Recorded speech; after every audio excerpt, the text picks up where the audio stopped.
New year my dear friend. শুভ নববর্ষ। কারে খুঁজছো? কাউরে বুঝতেছি না, দেখলাম তোর কথা আবার কেউ শুনে পারে লোকিনা। শুনলে প্রবলেম কি? নববর্ষের শুভেচ্ছা জানাতে হবে। আরে দোস্ত, তুই তো বাংলা নতুন বছরে ইংরেজি নতুন বছরের শুভেচ্ছা আরে জানাচ্ছিস। বাবা, শুভেচ্ছার আবার ইংরেজি বাংলা কি? কত বড় বড় প্রতিষ্ঠানের নাম ইংরেজিতে, আর ইংরেজি বাদ দে। সেদিন ফেসবুকে দেখলাম, এই যে আমরা যে বলি শহীদ মিনার, শহীদ কি শব্দ? আরবি শব্দ। মিনার কি শব্দ? ফার্সি শব্দ। পুষ্প সংস্কৃত শব্দ। বাংলা ভাষার রক্ষণাবেক্ষণের জন্য যে বাংলা একাডেমি, সেই একাডেমিও কিন্তু ইংরেজি শব্দ। হ্যাঁ দোস্ত, এটা তো খুবই মুসিবতের কথা। এই যে মুসিবত বললি, এটা আরবি শব্দ। বেশি কথা বলছি না, খাওয়ান দাওয়ান বন্ধ হয়ে যাবে। কেন কেন খাওয়ান দাওয়ান বন্ধ কর। আমরা খাই করি, প্লেট, গ্লাস, চেয়ার, টেবিল সবই তো ইংরেজি শব্দ। এগুলো যদি বাংলা বলছ তো বুঝবে। আচ্ছা আচ্ছা দোস্ত, এইসব তাত্ত্বিক আলোচনা করে কোনো লাভ নেই। আমিও সরি দোস্ত। ইস, আবার সরি বললাম। আমি দুঃখিত দোস্ত, ইংরেজি বাদ বাংলায় বলতেছি শুভ নববর্ষ। শুভ নববর্ষ। কিন্তু দোস্ত, গত বছরের নববর্ষ আর এই বছরের নববর্ষ দেখলে মনটা না খুব খারাপ হয়ে যায়। হ্যাঁ, অনেক পরিবর্তন, কেমন জানি খালি খালি না? হ্যাঁ, কিন্তু প্রকৃতির কিন্তু কোনো পরিবর্তন নাই। দেখ, আমি তোর দেখাইতেছি, দাঁড়া। এই দেখ, এই দেখ, সময় মতো গাছগুলো পাতা শূন্য হয়েছে, উঠানে ঝইরা পড়ছে পাতা, যেন ঝরা পাতার বিছানো চাদরে ঢাকা আছে উঠান। আবার নতুন কচি পাতা গজিয়েছে,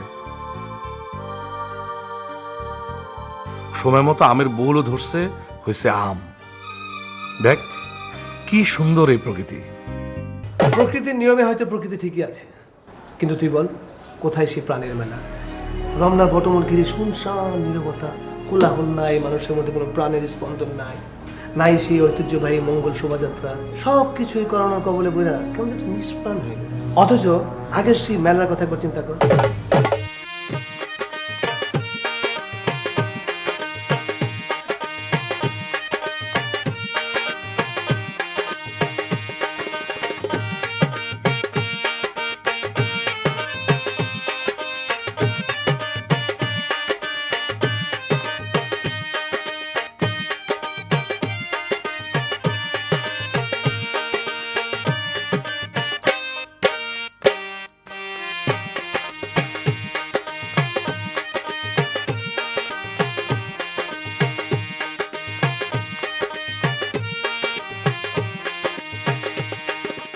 ঠিকই কইছিস দোস্ত, আগের সেই নববর্ষ আর এখনকার নববর্ষের মধ্যে বহুত পার্থক্য। এখন মানুষের মধ্যে কোনো আবেগ, উচ্ছ্বাস, আনন্দ কিছুই নাই, সব কিছুই যেন করোনা আক্রান্ত। তাই নববর্ষ পালন করতে না পারায় অনেকে আবার নতুন ব্যবসা খুলে বসছে, স্মৃতিতে, ছবিতে নববর্ষ।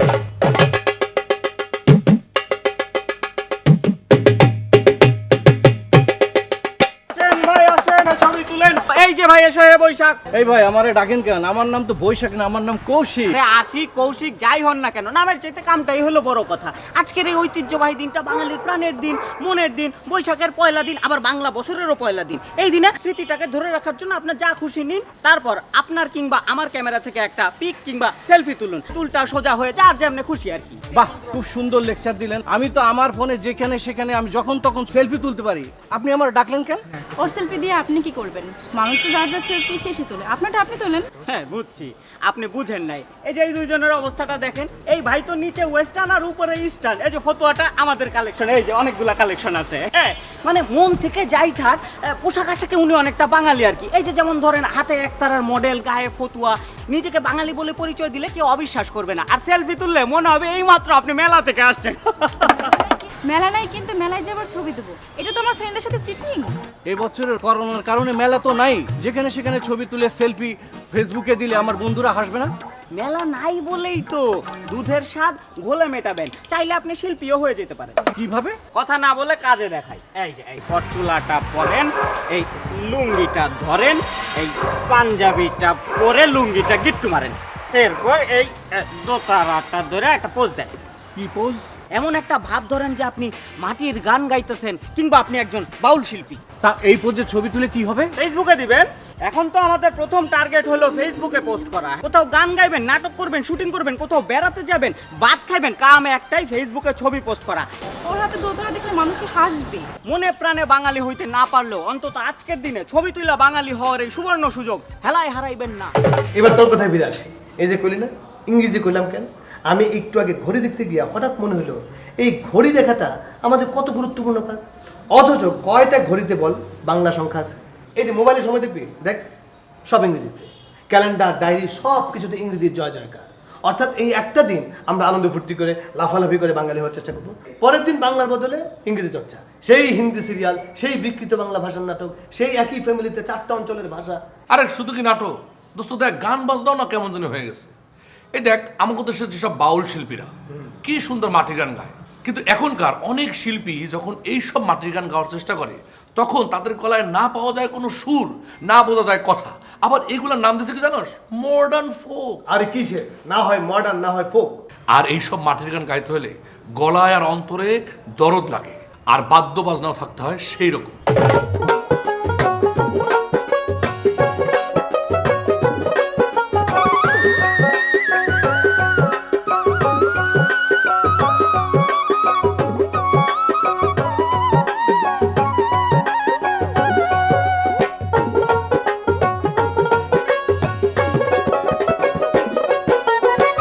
বছর ঘুরা বছর আইলো, নতুন বছর শুরু হলো। বছর ঘুরা বছর আইলো, নতুন বছর শুরু হইলো। নতুন আশায় বান্ধিলাম পরাণ, নতুন আশায় বান্ধিলাম পরাণ। তো তারা তুই শোনা এবার সেই আশারি গান, তো তারা তুই শোনা এবার সেই আশারি গান।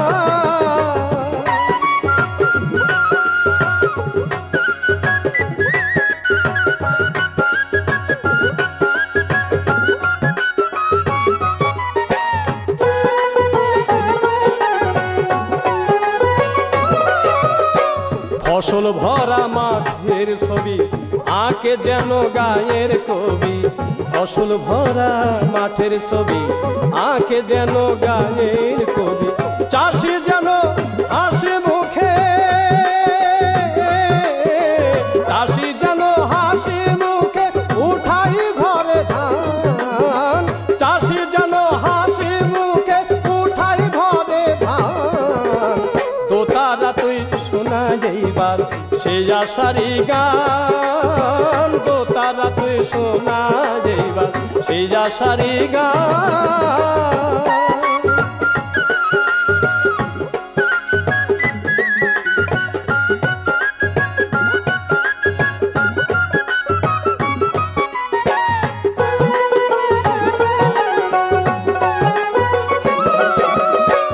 মানুষ যদি হয় রে খাঁটি হইব সোনা দেশের মাটি। মানুষ যদি হয় রে খাঁটি হইব সোনা দেশের মাটি। খাঁটি মনে সবাই জানো, খাঁটি মনে সবাই জানো টানে দেশের টান।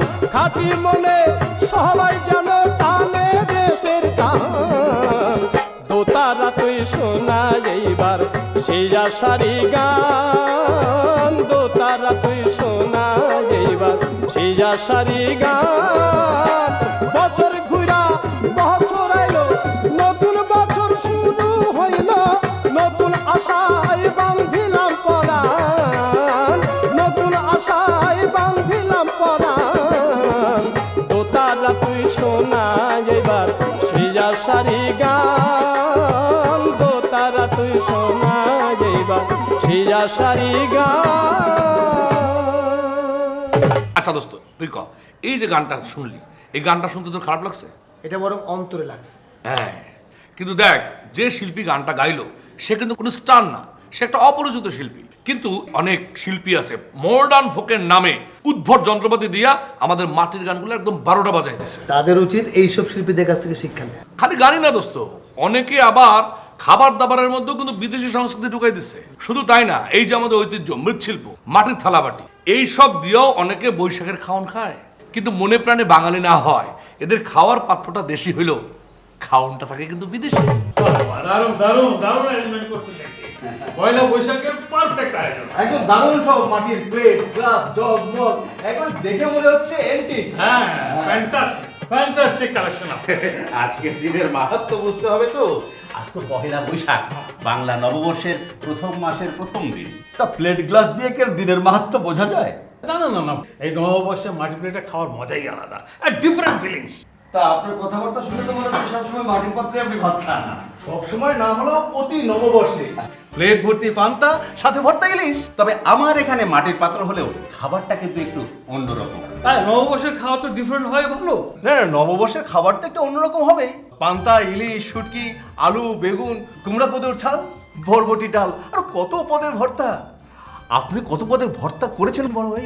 তাইলে আর অন্যরকম হইলো কিভাবে? আরে নববর্ষে পান্তা ইলিশ ভর্তা সবাই তো খাওয়ায়, আমি একটু ব্যতিক্রমধর্মী খাবারের আয়োজন করেছি। এই যে এসে গেছে, এটা হলো সম্পূর্ণ দেশি স্টাইলের রান্না নুডলস। নুডলস পয়লা বৈশাখে? না না, আরো আছে। এই দেখুন, বেগুন fry, only garlic and chili sauce. বাহ, আর ওটাতে? আর এখানে আছে ফুলকপি সিদ্ধ বয়েল উইথ সল্ট। আপনার ভাগিটাকে আমি একটু সিজলিং করতে বলেছিল, আমি না করেছি। আমরা শুরু করি তাহলে। অপূর্ব পরিবেশনা, দেশি পাত্রে বিদেশি খাবার। কিন্তু আজকের দিনে এসব খাবার খাওয়া কি ভালো লাগবে? তাছাড়া বাংলা মাসে ইংরেজি খাবার খাওয়া কি ঠিক হবে? ঠিক না হওয়ার কি আছে? আমরা তো সব সময় বিদেশি বিষয় নিয়ে চর্চার মধ্যেই আছি। নিজেরটা ভুলে বিদেশি জিনিসে ব্যতিক্রম খুঁজি। ধরে নেন, এটাও একটা সেই ধরনের ব্যতিক্রম। কিন্তু এইরকম একটা এনভায়রনমেন্টে মাটির পাত্রে না না না না, এটা ঠিক যাচ্ছে না, এটা মিসফিট। এই তো ভাই লাইনে আসছেন। আপনি এই দেশে বৈশা শুরু থেকে বিদেশি ভাষায় যেভাবে অনর্গল কথা বলতেছেন, arrangement, environment fantastic, different, feelings perfect, misfit, তাতে তো মনে হতেছে নানা রকম ফ্রাইয়ের সঙ্গে আপনার ওই ভাষাটাকেও ফ্রাই করে ফেলেছেন। আসলে তো বড় ভাই, আপনি প্রায়শই বাংলার মাঝে মাঝে ইংরেজি ঢুকিয়ে দিচ্ছেন। না না, এটা ঠিক ওনার দোষ না। উনি বাংলা ইংরেজি দুটোই একটু কম জানেন, তাই যখন যেখানে শর্ট পড়ে সেখানে সেটা ঢুকিয়ে দেন। সুতরাং আপনার কাছে আজকের দিনে দেশি পাত্রে এই বিদেশি খাবারগুলো যেরকম মিসফিট মনে হচ্ছে, তেমনি আপনারও চলনে বলনে, আহারে বিহারে, খাদ্যে বাদ্যে এই ইংরেজি সংস্কৃতির লালন আমাদের সবার কাছে দেশি পাত্রে বিদেশি খাবারের মতোই বিস্বাদ লাগে। আর আপনিও আজকের দিনে মাটির পাত্রগুলোতে এই জাতীয় খাবার পরিবেশন করে শুধু আমাদেরই না, পাত্রগুলোরও অসম্মান করেছেন। ওহ দোস্ত, এইসব দেখে মেলাটা খুব মিস করতেছি। মেলায় একদিনের জন্য হইলেও এই যে পান্তা ইলিশের আয়োজনটা থাকে চমৎকার, নানান রকম ভর্তা।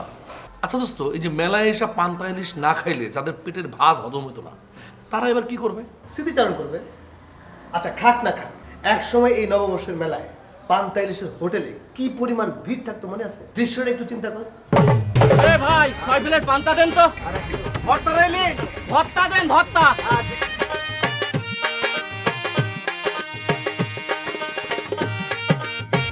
ম্যাডাম। দেখি হাতে কি ধোয়া উড়ে? এই মিয়া, তোমার কাছে চাইলাম পান্তা, দিলা গরম ভাত। এ কি ফাজলামি পাইছো নাকি? বছরের পয়লা দিন উত্তেজিত হবেন না মিয়া ভাই। ওইখানে কি লেখা আছে দেখেন নাই? গরম পান্তা খান। পান্তা মানে কি এই ভাতে পানি দিবা না? এই তো লাইনে আসছেন, সেই পানিটাই তো আপনাকে জিজ্ঞাসা করে দেবো। পানি কতটুকু দিব? ভাত কি মাখা মাখা খাবেন নাকি কবজি ডুবাই খাওয়ার মতো? আইস হবে নাকি উইদাউট আইস হবে? আপনার যেমন খুশি আপনি তেমন পান্তা বানায় খাবেন। ও ভাই, এইভাবে কি পান্তা বানায়? আরে পান্তার যে আসল মজা সেটাই তো পাওয়া যাবে না। কোন জিনিসটা এখন আসল খুঁজে পান?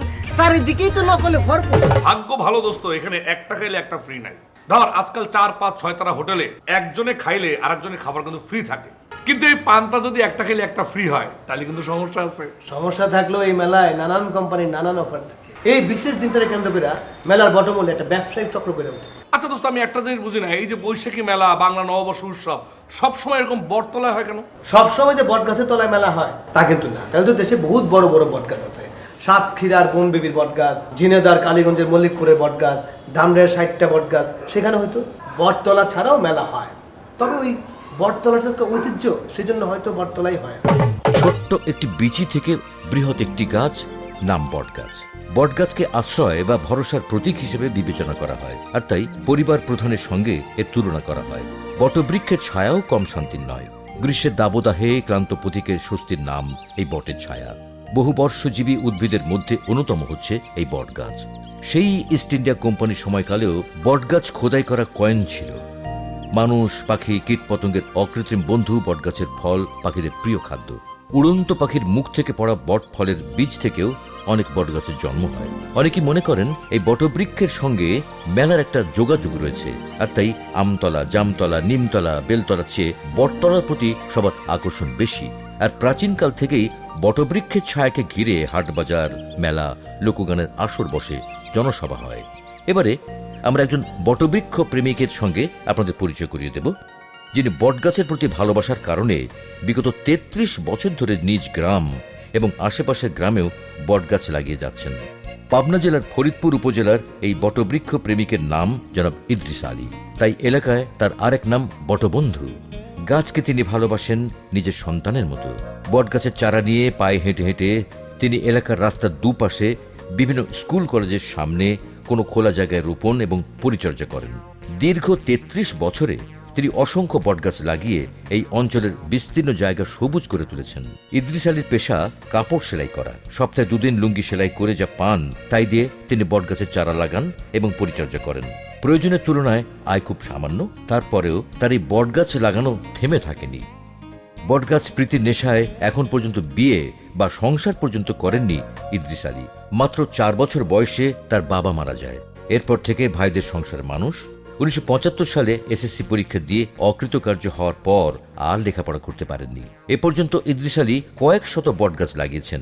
দর্শকদের উদ্দেশ্যে ইদ্রিস আলী বলেন, আমার একটি চাওয়া, কেউ যেন কোনো গাছ না কাটে এবং ডালপালা না কাটে। বৃক্ষ ছাড়া কোনো বাঁচার উপায় নাই। আসুন সবাই মিলে বেশি বেশি করে গাছ রোপণ করি। বটবন্ধু ইদ্রিস আলী কোনো কিছু পাওয়ার জন্য গাছ লাগান না, ভালো লাগে তাই গাছ লাগান। আর বটবৃক্ষের ছায়া সবাই চায়। মানুষের জন্য অন্তত একটু ছায়ার ব্যবস্থা যদি করতে পারেন, সেটাতেই তার আনন্দ। সুতরাং খালি বটতলাই না, নিমতলা, জামতলা, আমতলা, বেলতলায় কিন্তু মেলা হতে পারে। না না দোস্ত, বেলতলায় কিন্তু মৃত্যু ঝুঁকি আছে, সমস্যা আছে। কারণ কারো মাথায় যদি বেল পইরা মাথা ফাইটা যায় তাহলে কিন্তু বিশাল বড় ঘটনা ঘটে যাবে। এমনি করোনা নিয়ে চিন্তায় আছি, এখন এইসব বেল চিন্তা করতে আর ভালো লাগছে আমার না। এখন কোনো কিছু চিন্তা করতে ভালো লাগছে না। কোনো মেলা নাই, কোনো ঘোরাফেরা নাই, মানে খুবই বোরিং, মানে ভালো লাগছে না। শোন, এইসব মানসিক পরিস্থিতিতে সবচাইতে ভালো কাজ হলো মাটির গান শোনা, যে গান কষ্ট ভুলাইয়া মনটারে আনন্দ দেবে।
যেন আজ স্বপ্ন ভাসি, দুঃখগুলো হোক না ধুলো, সুদূরে হারাক সব পুরাতন ঝেড়ে ফেলে আজ নতুনের আবির ঢেলে ব্যর্থ প্রাণের আবর্জনা ধুয়ে মুছে যাক।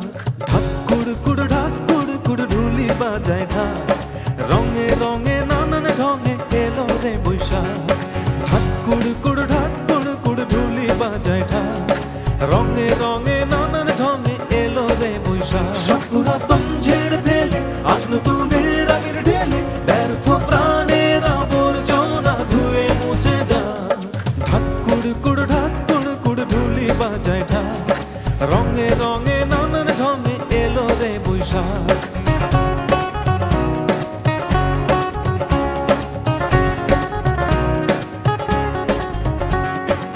দোস্ত এবার মেলা হয় না বুঝলাম, কিন্তু পহেলা বৈশাখে মানে বছরের প্রথম দিনে অনেকে অনেক কিছু মাইনা চলে, যেটার কিন্তু কোনো পরিবর্তন হয় না। কিরকম?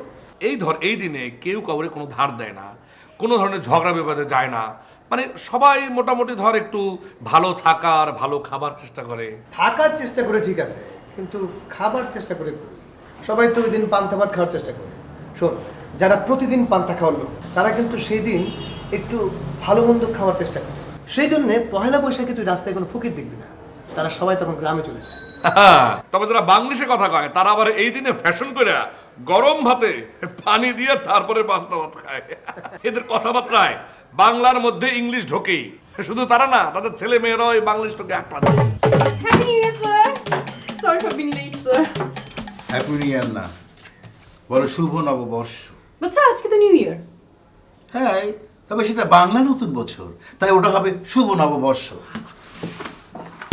আচ্ছা সুমনা, বলো তো, ইচ্ছা থাকিলে উপায় হয়, এই কথাটি দিয়ে কি বোঝানো হয়েছে? কোন কথাটি দিয়ে? ওই যে বললাম ইচ্ছা থাকিলে উপায় হয়। I don't understand that. আমি তো নিজে ওটাই বুঝি নাই। আরে ইচ্ছা থাকিলে মানে ইচ্ছা, বাসনা, বুঝতে পারছো? এটা থাকিলে উপায় হয়, বুঝলি? What do you mean by বাসনা? মানে আমি বুঝি নাই স্যার। ইচ্ছা, আচ্ছা ইচ্ছা মানে বোঝো? ইচ্ছা wish. Oh, now I get it. Wish থাকলে একটা বের হবে, তাই তো, রাইট? এই কথাটা বাংলায় বলা যায় না? স্যার মিনিংটা বুঝলেই তো হয়, বাংলায় কেন বলতে হবে? Language is not a factor sir. এসব কি বলছো তুমি? তুমি ক্লাস করবে বাংলায় আর কথা বলবে ইংরেজিতে? বাংলাটা তোমাকে আমার ইংরেজি দিয়ে বোঝাতে হবে? স্যার এখন আমি বাংলা না বুঝলে কি করব? বুঝতে চেষ্টা করবে, কারণ এটা তোমার মাতৃভাষা। Excuse me sir, what do you mean by মাতৃভাষা? মায়ের ভাষা। ও মাদার ল্যাঙ্গুয়েজ। কেন বাংলায় বললে অসুবিধা? নিজের ভাষাকে ভালোবাসতে শেখো, কারণ এই ভাষাই তোমার অহংকার, তোমার গর্ব। Okay, I got it, but why you are angry with me? কেন রাগ করেছি বুঝতে পারছো না? বাংলায় কথা না বললে আমি আর কোনো উত্তর দেব না। Sorry sir. সরি না, বড় দুঃখিত। শোনো, কাল থেকে বাংলা পড়াবার সময় তুমি একটা শব্দ ইংরেজি বলতে পারবে না। কথাটা আমি তোমার বাবা মাকেও বলে যাব। যেই ছাত্রীকে আমার ইংরেজি দিয়ে বাংলা বোঝাতে হবে, সেই ছাত্রীকে আমি পড়াতে ইচ্ছুক নই। আমি গেলাম। I'm really sorry, sir. Sir. দোস্ত, এইসব বাংলিশ বুংলিশ নিয়ে কথা বলে লাভ নাই। তুই কি জানোস আমাদের গ্রামে গঞ্জে অনেক বাড়ি এই নববর্ষের সময় নতুন ভাবে সাজে। মানে এই সেই সব বাড়িগুলো দেখলে না তোর মনে হবে তারা আমাদেরকে নববর্ষের শুভেচ্ছা জানাচ্ছে। আমি একটা গ্রাম দেখছি যেই গ্রামে বহুদিন ধরে আলপনা সংস্কৃতি চলে আসতেছে। আর আমাদের দেশে বিভিন্ন উৎসবে বিভিন্ন বিশেষ দিনে অনেকেই কিন্তু আলপনাটা করে। হ্যাঁ, দোকানে রাস্তাঘাটে কি সুন্দর সুন্দর আলপনা করে। দোস্ত আমি একটা বাড়ি দেখছিলাম চাঁপাইনবাবগঞ্জে। বাড়িটা কোনো পয়সা ছড়াছড়ি নাই, কিন্তু বাড়িটা দেখলে মনে হবে একটা শৈল্পিক, একটা রুচির একটা ব্যাপার আছে, যেটা টাকা দিয়ে তুই বিচার করতে পারবি না। দূর থেকে যদি বাড়িটা দেখোস না, বাড়িটা দেখলে মনে হবে রং তুলে দিয়ে আলপনায় আঁকা সুন্দর একটা বাড়ি। আবহমান কাল ধরে বাঙালির উৎসবকে রাঙিয়ে তুলেছে বিভিন্ন কারুকার্যময় আলপনা। বিভিন্ন দিবসে আলপনা ব্যবহার থাকলেও এ নামে কোনো বাড়ির নামকরণ হতে পারে তা একটু অবিশ্বাস্য বিষয়। তবে চাঁপাইনবাবগঞ্জের নাচল উপজেলার নেজামপুর ইউনিয়নের টিকুইল গ্রামে এমন একটি বাড়ি রয়েছে। বরেন্দ্রভূমির মাটি লোহার মতো শক্ত হয়, এখানকার বেশিরভাগ বাড়িগুলোই মাটির তৈরি। আর বাড়ির দেওয়ালগুলো যেন এক একটি ক্যানভাস, যেখানে আঁকা রয়েছে বিভিন্ন ধরনের আলপনা। এই গ্রামের নাম টিকিল হলেও আলপনার আড়ালে চাপা পড়তে বসেছে গ্রামটির আসল নাম। সবার মুখে পরিচয় এখন আলপনা গ্রাম। পর্দায় বেশ পরিপাটি যে বাড়িটি দেখতে পাচ্ছেন, এই বাড়ির মালিক দাশুচন্দ্র বর্মন, পেশায় দিনমজুর। এত সুন্দর ছিমছাম বাড়ির ভেতরে প্রবেশ করেও বিস্ময় হতবাক হতে হয়, মনে হয় কোন এক আলপনা রাজ্যে প্রবেশ করছি। তুলির আঁচড়ে গাঢ় রঙে রঙিন হয়ে উঠেছে মাটির তৈরি প্রতিটি দেয়াল, বারান্দা, বৈঠকখানা, শোবার ঘর, সবখানেই আলপনা আর আলপনা। এমনকি আলপনার ছোঁয়া থেকে রান্নাঘরও বাদ যায়নি। আলপনার মাধ্যমে দেয়ালগুলোতে ফুটিয়ে তোলা হয়েছে আবহমান বাংলার চিরায়ত দৃশ্যগুলো। গাছপালা, লতাপাতা, ফুল, মানুষ ও মানুষের দৈনন্দিন জীবনের নানান চিত্র। বংশ পরম্পরায় এই বাড়ির সৌন্দর্য বর্ধন ও ঐতিহ্য টিকিয়ে রেখেছেন বাড়ির নারী সদস্যরা। আগে সাদা ও লাল মাটি সংমিশ্রণে রং করার চল থাকলেও এই বাড়ির কর্ত্রী দাশুচন্দ্র বর্মনের স্ত্রী দেখুন বর্মনই প্রথম বাড়ির দেয়াল জুড়ে গাঢ় রঙের আলপনার সূচনা করেন।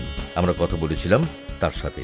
টেলিভিশনে দেখি পয়লা বৈশাখে একজন এক মতন আলপনা আঁকে, কেউ নিজের শরীরেও আলপনা আঁকে, কি জন্য একদিনের লাগে। আর আমার সারা বছরের লেগে আমি আলপনা আঁকি। যখনই আলপনা মিশে যায়, বৃষ্টিতে ধুয়ে যায়, আমি আবার আলপনা করি। আমাকে ভালো লাগে। দেশ বিদেশ থেকে মানুষ আসে, আমি এটা সৌভাগ্য মনে করি। আমি কখনোই মনে করিনি যে আমার এই ভালোবাসা আমি পাবো। এই কাজের স্বীকৃতি স্বরূপ দেখুন বর্মন সরকারি অনুদান হিসেবে পেয়েছেন এই ইটের বাড়ি, পেয়েছেন সোলার প্যানেল, পেয়েছেন নানান পুরস্কার। দেশের পর্যটকদের পাশাপাশি বিদেশি পর্যটকেরাও এখানে আসেন আলপনা দেখতে। দোস্ত, তুই আজকে কতক্ষণ ঘুমাইছিস? সকাল 8টা পর্যন্ত। দেখ, গত বৈশাখে এবং এই বৈশাখে আমরা কিন্তু সবাই 8টা-9টার আগে ঘুম থেকে উঠি। কারণটা কি? গতবারের মতো এইবারও মেলায় যাওয়ার কোনো তারা নাই, তাই ঘুম থেকে ওঠার ইচ্ছাও ছিল না। খালি ঘুম থেকে ওঠাই না, এবার বৈশাখী ব্যবসাও শেষ। কষ্ট হয় সেসব ছোট ছোট ব্যবসায়ীদের জন্য যারা মেলায় খেলনা নিয়ে আসতো, খুরমা, বাতাসা, কদমা, ব্যাতের সুন্দর সুন্দর জিনিসপত্র নিয়ে আসতো। এইসব ব্যবসায়ীদের খুব ক্ষতি হয়ে গেল রে দোস্ত। এইবার তো পান্তা ইলিশ আইটেম না থাকায় মাটির শান্তিও নেই। খালি মাটির শানকেই না, মাটির কোনো জিনিসই দেখা যায় না, কারণ মেলা নাই তো কিছু নাই। তবে দোস্ত, অনেকে আবার তাৎক্ষণিকভাবে অনেক কিছুর বিকল্প বের করে ফেলে। বাহ, তোর প্লেটগুলো তো সুন্দর, বেশ আনকমন মাটির থালা। আনকমন না, বরং কমন। কই, আমি তো বছরের পয়লা দিনে কাউরে এইরকম মাটির থালা খাইতে দেখি না। সবাই কি সুন্দর মাটির শানকির মধ্যে খাওন দেয়। শানকিনা বলে এটা তোর কাছে আনকমন মনে হইতাছে। এত কথা না পেছাইয়া ঠিক করে কই থেকে কিনছস? নার্সারি থেকে। নার্সারি থেকে? আরে বেটা, নার্সারি থেকে তো মানুষ গাছের চারা আনে, আর তুই নার্সারি থেকে ভাত খাওয়ানোর প্লেট আনছস? আরে না, আমি এটা ভাত খাওয়ানোর প্লেট হিসেবে আনি না। আমি আনছি এটা গাছের লাগাই। আমার ছাদ বাগানের টবের মধ্যে মেলা গাছ আছে, প্রত্যেকটা টবের নিচে এরকম করে একটা প্লেট রাখছি যাতে পানি বাইরে না পড়ে। ওইখান থেকে কয়েকটা প্লেট নিয়ে আসছি। কস কি তুই টবের নিচে রাখা প্লেটে তুই ভাত খাওয়াবি? অসুবিধা কি? আমার ছাদও পরিষ্কার, প্লেটও পরিষ্কার। তারপরও করোনার কথা চিন্তা করে সাবান দিয়া ভালো করে দিয়ে নিয়ে আসি। সেটা না হয় বুঝলাম, কিন্তু অন্তত আজকের দিনের লেগে কয়টা নতুন প্লেট কিনতে পারতি। দেখতে প্লেটের মতো মনে হইলেও এগুলো আসলে প্লেট না। এই মাটির প্লেট আমার ঐতিহ্য, এটা লয়ে ফাইজলামি করা ঠিক না। আচ্ছা, তুই হঠাৎ করে পেট নিয়ে তো সিরিয়াস হয়ে গেলে কেন আমি বুঝতাম না। আরে শোন, এটা তো আসলে একদিনের লাগা, সারা বছর তো আর আমরা এই প্লেটে খাবো না। খুদাক আমি একদিন মানুষের দেখানোর লাগে এই প্লেট কেনার দরকার কি? তাছাড়া এই যে দেখ, আমি এক কামে দুই কাম করলাম। মাটির প্লেটও হইলো, পয়সাও বাঁচলো, আবার ঐতিহ্য রক্ষা হইলো। তারপরেও দোস্ত, একজন বাঙালি হিসাবে নববর্ষের পয়লা দিনে মাটির প্লেট লইয়া এই কামটা আমার ঠিক পছন্দ না। দোস্ত, এই মাটির প্লেটে খাইলে কিন্তু বাঙালি হয়ে যায় না, অন্তরে বাঙালি হতে হবে। দোস্ত, বিভিন্ন সময় আমরা কত গান শুনি, ভিডিও দেখি। ভিডিওগুলোতে লক্ষ লক্ষ টাকা খরচ করে এগুলো বানায়, ইউটিউবে প্রচার হয়, লক্ষ লক্ষ ভিউ হয়। কিন্তু এই গানগুলা, এই ভিডিওগুলা মানে দেখতে দেখতে সুন্দর হলেও ওইসব গান মানে অন্তরে লাগে না, তাই বেশি দিন থাকেও না। আমাগো গানের ভান্ডার তো বিশাল। জারি, সারি, ভাটিয়ালি, পল্লী গীতি, লালন গীতি, আরো কত কি। আরো আছে না, মনে কর যে নৌকা বাইতে বাইতে গান, ধান কাটার সময় গান, ছাদ পিটানোর সময় গান। ভারী জিনিসপত্র উঠাইতে নামাইতেও সুর আছে। ওই যে কয় মারো টান হেইয়ো সাব্বির মিয়া হেইয়ো। আরো আছে বিয়ের গান, গায়ে হলুদের গান। এগুলো সবকিছু হচ্ছে আমাদের নিজস্ব সংস্কৃতির গান। দোস্ত, এইসব গান শুনলে মানে কি যে আনন্দ লাগে। চল একটা গান শুনে আসি, মাটির গান, দেশের গান, দেখবি মনটা একদম ফুরফুরা লাগে।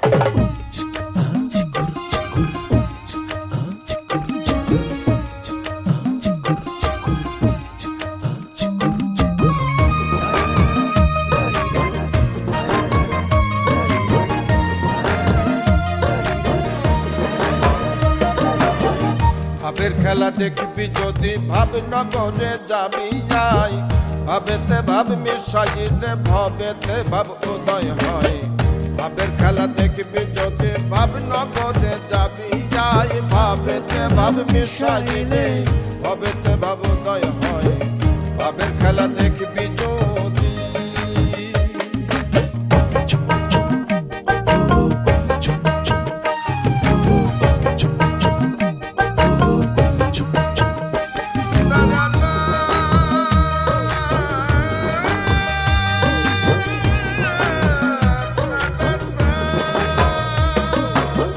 ভাবের অভাব হলে পরে অমনি ভাব যাবে চলে ভাবের অভাব হলে পরে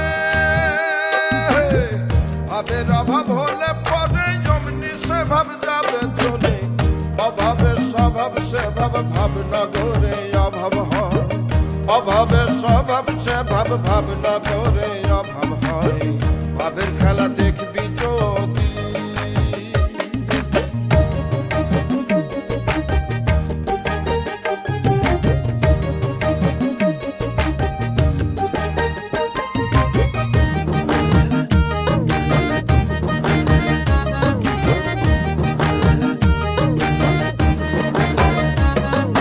ভাবুক যারা ভাবে তারা ভাবতে ভাবতে আত্মহারা ভাবুক যারা ভাবে তারা ভাবুক যারা ভাবে তারা ভাবতে ভাবতে আত্মহারা ভাববে কি তাই ভাবছে সদাই ভাবনগরে রাঙ্গিনাই ভাববে কি তাই ভাবছে সদাই ভাবনগরে রাঙ্গিনাই ভাবের খেলা দেখবি যদি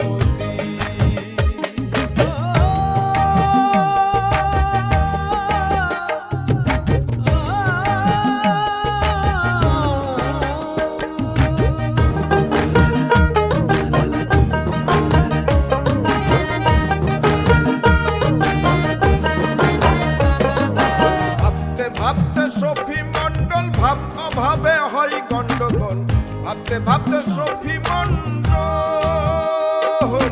ভাবতে ভাবতে সফি মন্ডল ভাব অভাবে হয় গন্ডগোল সুলতান সাকয়রে পাগল ভাব হলো নিজের আত্মায় সুলতান সাকয়রে পাগল ভাব হলো নিজের আত্মায় ভাবের খেলা দেখবি যদি ভাবনগরে যাবি আয় ভাবেতে ভাব মিশাইলে ভবেতে ভাব উদয় হয় ভাবের খেলা দেখবি যদি ভাবনগরে যাবি আয় ভাবেতে ভাব মিশাইলে ভবেতে ভাব উদয় হয় ভাবের খেলা দেখবি যদি ভাবের খেলা দেখবি যদি দোস্ত এই দেখ, এই যে টেলিভিশনে গানটা শুনে কি আরামটা আমরা পাইলাম না, কিন্তু এই গানটা মানে বৈশাখী মেলার সময় সরাসরি শুনে কিন্তু অত ভালো লাগে না, অত আরাম পাই না। পাইবি কেমনে? সেখানে তো সরাসরি চলাচলি, আশেপাশে চিল্লা চিল্লি, গান বাজনা, ডাক ডোল, মানে এইসব আওয়াজে তো গানই শোনা যায় না। ওইটা একটা যন্ত্রণা সঙ্গীতে পরিণত। ওইখানে গান বাজনা কমার্শিয়াল হয়ে যায়, কে কোন অনুষ্ঠান করবে, কোন জায়গায় কে স্টেজ বানাবে, কোন চ্যানেল কোনটা সরাসরি সম্প্রচার করবে, সুতরাং ওইখানে না শোনাটাই স্বাভাবিক। আরে ওই সব বাদ দে, ওই দিনে যে গানটা বাজে, এসো হে বৈশাখ এসো রে এসো, এত বাজে, তারপরে তুই লোকজনের জিজ্ঞাস, পুরা গান তো দূরে কথা, কেউ এক লোকে 2-3 লাইনও গান গাইতে পারবে না। সেজন্যই বলে একদিন লুঙ্গি পরে আর পান্তা ভাত খেয়ে বাঙালি হন যায় না, মনে প্রাণে বাঙালি হইতে হয়, তা না হলে আসল চরিত্রটা বাইরে আছে। আপনাদের বড় সাহেব কোথায় বসেন? কেন, তাকে কি দরকার? সেটা আমি তাকেই বলবো। উনি কোথায় বসেন সেটা আমাকে বলুন। এইখানেই বসেন। ওই যে মোটা মতো ভুরিয়ালা মানুষটা দেখতে আছেন না, ওই যে মাথায় টাকা, দেখলে মনে হয় সাধু, কিছুই জানে না, ভাজা মাছটা উল্লেই খাইতে জানে না, মহা সাধু, আসলে টেডরের ভাষা। ওটা উনি আমাকে বড় সাহেব। ঘুষ খাইতে খাইতে ভুড়িটা বাইরেই গেছে। ওর মতো খারাপ মানুষ 2টা আর নাই। আপনি কি জানেন আমি কে? না, জানি না। তা আপনার সম্পর্কে জানলেই কি আর না জানলেই কি, কিন্তু খারাপ মানুষ সম্পর্কে সকলেরই জেনে রাখা ভালো। ওনার সম্বন্ধে আমার খুব ভালো ধারণা আছে। তাহলে তো সবই বোঝেন, কিন্তু একটু সাবধানে থাকেন। এই বছর উনি কি রূপ ধারণ করবে হ্যাঁ জানে কেটা, একটু হিসাব নিকাশ করে কথাবার্তা বললেন, নাহলে কিন্তু বড় ধরনের ভুল করবেন। হ্যাঁ, কিন্তু বড় ভুল তো আপনিই করছেন। কেন, কি ভুল করছি?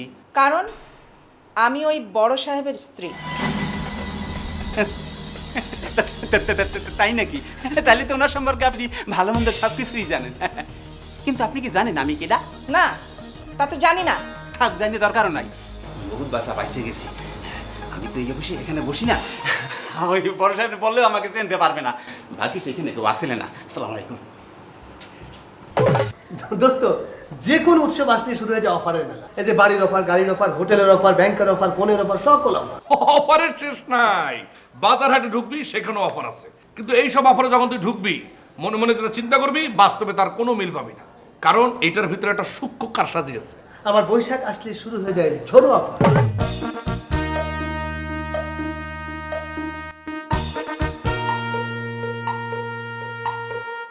আচ্ছা ভাই, ঢোকার সময় বাইরেও দেখলাম ভিতরেও দেখতেছি, আপনাদের এই অফারটা কেমন? লেখাই তো আছে বৈশাখী ঝড় অফার। ঠিক আছে, আমি জানতে চাইছিলাম যে এই অফারটা কত সময়ের জন্য, কত দিনের জন্য? তা আপনার কয়দিন হলে সুবিধা হয়? আর ভাই আমি তো আর জন না, আমার সুবিধার উপর কি অফার হইব ভাই? আমি জানতে চাইছিলাম এই ঝড়ো অফারটার মানে কি, সময়সীমাটা কতক্ষণের? এটা ওই ঝড়ের মতো, এই আছে এই নাই, আর যখন আসে কয়েক ঘন্টা তাণ্ডব চালিয়ে চলে যায়। এইটা ওই ওই ঝড়ের মতো আর কি একটা অফার। তাইলে বোঝা গেল আপনার এই ঝড়ো অফারটা কয়েক ঘন্টা ক্রেতার মধ্যে ঝড় তুইলা চলে যাইব। এই তো বুঝতে পারলাইছেন। না বুঝি নাই তো। আরে ভাই এই ব্যাপারে পোলাপানের মতো যদি প্রশ্ন করেন তাহলে বুঝবেন কেমনে? পোলাপাইনের মতো সহজ প্রশ্ন করে তো বুঝতে পারতেছি না, কারণ আপনি বুঝাইতে পারতেছেন না। আচ্ছা ভাই, এই পেশাল বাদ দিয়ে আপনি কোন তো আসলে আপনি কি জানতে চান? আমি আসলে জানতে চাই এই ঝড়ো অফারের মানে কি, কিন্তু আপনি উত্তর দিতেছেন ঝড়ের মতো। হ্যাঁ হইলে তো। না হয় নাই, কারণ আপনি কইছেন ঝড়ের মতো আইসা কয়েক ঘন্টা থেকে চলে যায়। হ্যাঁ ঠিকই তো আছে। না ঠিক নাই, আপনার এই অফারের সাইনবোর্ড আমি গত 2 সপ্তাহ ধরে দেখতেছি ঝুলতেছে। ঝড় তো ভাই এক নাগারে 2 সপ্তাহ ধরে থাকে না। আপনি তো কইলেন কয়েক ঘন্টা থেকে চলে যায়, কিন্তু যেই অফার 2 সপ্তাহ ধরে চলতেছে সেই অফার ঝড় অফার হয় কেমনে? সুতরাং অফারের নামের সঙ্গে চরিত্রেরও মিল থাকা উচিত। দোস্ত, এইবার কিন্তু মেলা নাই, আমরা কিন্তু মেলায় যাইও নাই, কিন্তু তুই আর আমি যে আড্ডা মারতেছি এতক্ষণ ধরে, আমাদের আলোচনার মূল বিষয় কিন্তু মেলা। স্বাভাবিক, বৈশাখী মেলাটা কেন্দ্র করেই কিন্তু সবাই একত্রিত হয়। মেলাটা তৈরি হয় এটা মিলন মেলা। আর এই মেলায় অনেক দেশীয় বাদ্যযন্ত্র কিন্তু দেখাও হয়, কেনাও হয়। কিন্তু ওইগুলি দোস্ত বনসাই যন্ত্র। বনসাই মানে? বনসাই মানে কি? বনসাই বুঝছ না? বনসাই গাছ দেখছ না, সেরকম আর কি। দেখবি বৈশাখী মেলা থেকে যাওয়ার সময় সবাই একটা আক্তারা নিয়ে যায়, সেরকম মন্দিরা, সারেঙ্গি, সারিন্দা সবই বনসাই সাইজে। যন্ত্র আছে কিন্তু সুর নাই। দোস্ত, সুর থাকুক আর না থাকুক, এই যন্ত্রগুলো দেখা এই প্রজন্মের পোলাপান অন্তত যন্ত্রগুলোর নাম জানতে পারে, এর সাথে পরিচিত হতে পারে। তবে দোস্ত আমি একজনে চিনি, কি? যিনি এই ঐতিহ্যটা টিকে রাখার জন্য দেশীয় বাদ্যযন্ত্র সংগ্রহ করেন। তার কাছে বিলুপ্ত হয়ে যাওয়া অনেক বাদ্যযন্ত্র আছে। রেজাউল করিম আসলাম একজন দেশীয় বিরল বাদ্যযন্ত্র সংগ্রাহক। লোকসঙ্গীতের বিকাশ ও ঐতিহ্য টিকিয়ে রাখতে বাদ্যযন্ত্র সংগ্রহের এই কাজে হাত দিয়েছেন রেজাউল। বাড়ি ময়মনসিংহ জেলার সদর উপজেলার আকুয়া গ্রামে। ময়মনসিংহ শহরের বড় বাজারে রয়েছে তার ঐতিহ্যবাহী পুরনো বাদ্যযন্ত্র বিক্রির প্রতিষ্ঠান নবাব অ্যান্ড কোম্পানি। বিগত ৭৬ বছর ধরে বংশ পরম্পরায় টিকে আছে তাদের এই দোকানটি। নবাব আলী ছিলেন তার দাদা। ১৯৪৪ সালে তার দাদা এই ব্যবসা শুরু করেন। সে সময় নবাব অ্যান্ড কোম্পানি ছিল বাদ্যযন্ত্রের দ্বিতীয় দোকান, আর প্রথম দোকান ছিল সুরেন অ্যান্ড কোম্পানি। পরে কোম্পানির মালিক ভারত চলে যান এবং যাওয়ার সময় সে তার এসরাজ সহ কিছু বাদ্যযন্ত্র তার দাদা নবাবকে দিয়ে যান। সেই শিশুকাল থেকেই আসলাম বিভিন্ন বাদ্যযন্ত্রের শব্দ শুনেই দাদার কাছ থেকে জানতে পারেন কোন যন্ত্রের কি নাম আর তার বাদনী বা কেমন। দাদা নবাব আলীর পর রেজাউলের বাবা জালালউদ্দিন এই ব্যবসার হাল ধরেন এবং ২০০৬ সাল থেকে দোকানের দায়িত্ব নেন আসলাম। তবে চলমান বাদ্যযন্ত্রের পাশাপাশি তার নেশা বিরল বা হারিয়ে যাওয়া বাদ্যযন্ত্রের প্রতি। বলা যায় এইসব বাদ্যযন্ত্র নিয়েই তার সংসার। তার আশেপাশে ছড়িয়ে রয়েছে একতারা, দোতারা, সারেঙ্গি সহ অসংখ্য বাদ্যযন্ত্র, কোনোটি শতবর্ষ, কোনোটি বা ২ শতবর্ষ পুরনো। রেজাউলের অবিরাম সংগ্রহে একের পর এক যোগ হতে থাকে বাদ্যযন্ত্র। ইতিমধ্যে ৬০০-রও বেশি বিরল বাদ্যযন্ত্র তার সংগ্রহে রয়েছে। রেজাউল করিম তার এইসব সংগৃহীত বাদ্যযন্ত্র নিয়ে বেশ কয়েকটি প্রদর্শনীও করেন। তার এইসব বাদ্যযন্ত্র দিয়ে তিনি একটি জাদুঘর গড়ে তুলেছেন, নাম Asian music museum. Rezaul Karim আমাদের কিছু পুরনো বাদ্যযন্ত্রের সঙ্গে পরিচয় করিয়ে দেন। এই যে রোবানা, প্রাচীন শাস্ত্রীয় সঙ্গীতের একটি যন্ত্র। এই যন্ত্রটির প্রচলন নাই বা এই যন্ত্রটি এখন আর ব্যবহারই নেই। এইটা সবারই পরিচিত একটা যন্ত্র, সারিন্দা। এই যন্ত্রটির প্রচলিত নাম মেহুর, কিন্তু মূলত নাম মেকুর। এটি পায়ের একটি যন্ত্র। এই যন্ত্রটির নাম বর্তমানে সুর সংগ্রহ, কিন্তু এটির আগের নাম ছিল স্বরাজ। এটা ভাওয়াল জমিদার বাড়ির একটি যন্ত্র। এই যন্ত্রটি এখন আর ব্যবহৃত হয় না। এটার বয়স প্রায় ১৫০ বছর। আসলে বাঙালি সংস্কৃতির জন্য যেটা প্রয়োজন সেটা হলো প্রেম।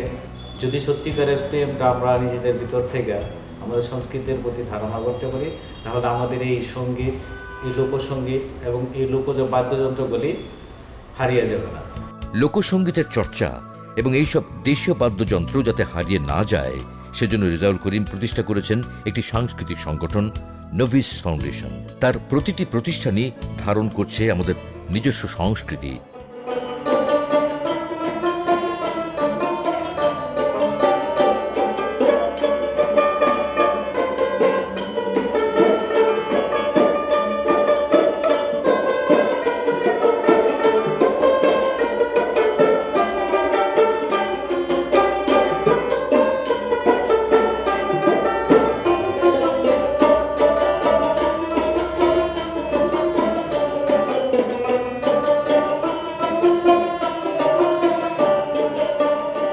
সুপ্রিয় দর্শক, করোনা দুর্যোগের কারণে আমরা একটা কঠিন সময় পার করছি। তবে অনেক বড় বড় দুর্যোগকে জয় করে সামনে এগিয়ে চলার অভিজ্ঞতা আমাদের আছে।